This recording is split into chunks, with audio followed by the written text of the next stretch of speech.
और ठाकुर जी के सामने बड़े बड़े कढ़ाई रखी। तो उस दिन पुजारी जी से गलती ये हो गई कि सामने मिठाई रखवे की जगह, खीर रखवे की जगह उनने कड़ी रख दी। कड़ी रख दी, कड़ी के पीछे चावल रख दिए, चावल के पीछे मिष्ठान रखा और सब सजा दिए सामने। और सजा करके रसोई घर की किवाड़ लगा के 45 मिनट का भोग लगता है, 45 मिनट के लिए पुजारी जी चले गए। 45 मिनट बाद जैसे ही पुजारी जी भीतर आए तो क्या देखा, सिंहासन पर ठाकुर जी है ही नहीं। ठाकुर जी है ही नहीं वहां पर। पुजारी जी बोले, अरे भैया ठाकुर जी कहां गए? पूरे मंदिर में हल्ला है, वो सब इकट्ठे है गए, ठाकुर जी कहां चले गए? कोई ने कही, बोले छोटे से ठाकुर जी हैं, है सके इनमें कढ़ाइयन में गिर गए हों, छानो। तो सिंहासन के आगे वाली जो कड़ी की कढ़ाई ही कही जैसे ही छानी, तो वहां में ठाकुर जी निकल आए।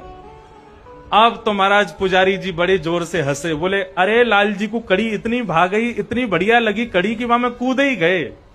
अब तो भैया रोज कड़ी बनेगी ठाकुर जी के काज। अब तो कोई भी उत्सव हो, कछु भी हो, रोज कड़ी बन रही है, रोज ठाकुर जी के आगे कड़ी रखी जावे। 10 दिन तक रोज कड़ी रखी तो 10वें दिन रात में सपने में पुजारी जी के सपने में ठाकुर जी आ गए और रोन लगे जोर जोर से। पुजारी जी बोले, ठाकुर जी रो काई को रहे हो? बोले मैं यहां मारे रो रहा हूं, तुम रोज कड़ी को भोग लगा रहे हो। बोले मैं तो यहां मारे लगा रहा हूं, बाद में आप कड़ी में कूद गए, इतनी बढ़िया लगी कि वहां में डूब ही गए, तो हमको लगी कड़ी ज्यादा पसंद आ गई है, तो रोज कड़ी को भोग लग रहा है। ठाकुर जी बोले, अरे मैं कड़ी खावे को ना कूदो, तो फिर काय को कूदे? बोले तुमने खीर दूर रख दी, मैं तो खीर खावे जा रहा हूं, बीच में कड़ी पड़ गई, सुबह में गिर गो। अब तुमको लगी कि मुझको कड़ी पसंद है तो रोज कड़ी को भोग लगा रहे हो। भैया मैं तो खीर खावे जा रहा हूं। फिर पुजारी जी ने क्षमा मांगी, अरे हमसे अपराध है गयो। तब से फिर ठाकुर जी को मिठाई आगे रखी जाए, वाके पीछे नमकीन सामग्री रखी जाए।